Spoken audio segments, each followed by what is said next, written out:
What's up, everyone? I'm Donbot. Welcome back to Flight Sim and the 2023 Favorite Places to Fly World Tour. Now, we are zoomed out a little bit today. We're in Alaska, and we're just to the southwest of Anchorage. Going to be checking out Lake Clark National Park and Preserve.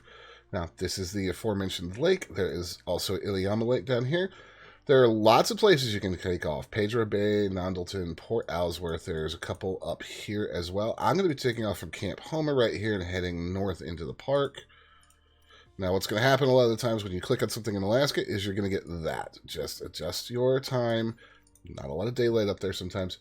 Taking a Savage Cub, and we're going to get going. Now, this also butts up against the Denali Reserve. Across the bay is another reserve. There's a lot of national park and preserve area that you can fly around up here, and it is going to be beautiful.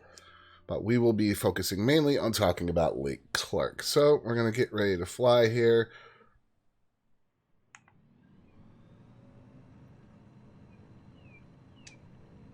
And I will adjust the time of day once we get off the ground. Now remember, I said I'm just going to go ahead and turn north. Now, as beautiful as this is, I want you guys to be able to see a little bit. So there we go. And I think we will go for sunny instead of the what we have. All right. As you can see, just absolutely gorgeous. Like to see what it looks like without the snow on the ground, which I should be able to do. Just take that out. So this is a very large preserve. Covers about 4 million square acres, as you can see on the map, just down at the southern tip of that Alaska Peninsula. We are headed kind of north into the park right here. This is a massive salmon spawning area. Also some very interesting mountains. Mount Redoubt here is actually an active volcano. Yes, this park does feature an active volcano. You are also going to see the Cook Inlet across from the Chignet Mountains. So, a lot to see here. You can see the ocean back behind us. I'm going to angle us into one of these valleys here. Now, I have not taken a float plane. I would actually suggest that you do. There's a lot of places you can land. You can also just land this plane anywhere you want if you are good enough at it. It is made for this type of thing, for bush flights. Which is good because there are no roads into this park. It is by boat and by float plane or plane like we are seeing here.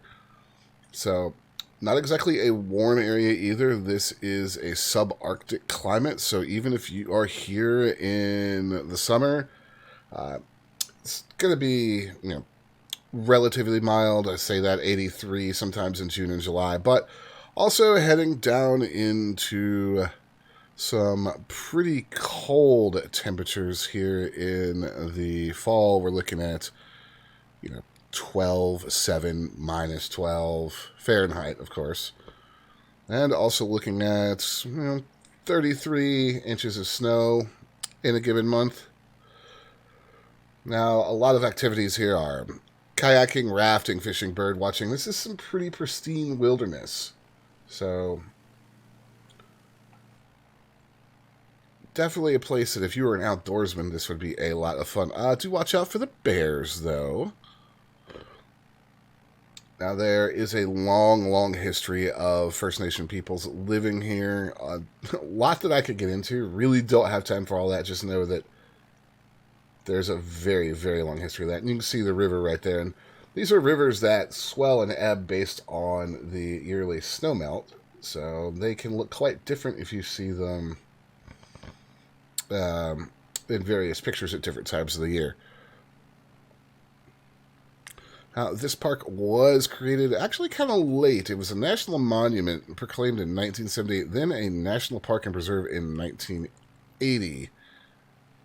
The national monument was done by Jimmy Carter, actually, using the Antiquities Act, something that's probably not going to happen again anytime soon.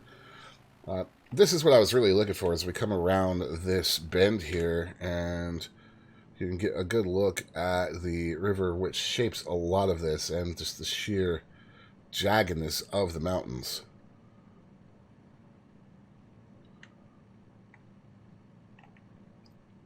There's something about seeing sites like this from one of these small prop planes. Like I said, just know that if you wanted to, you could land down there in this plane.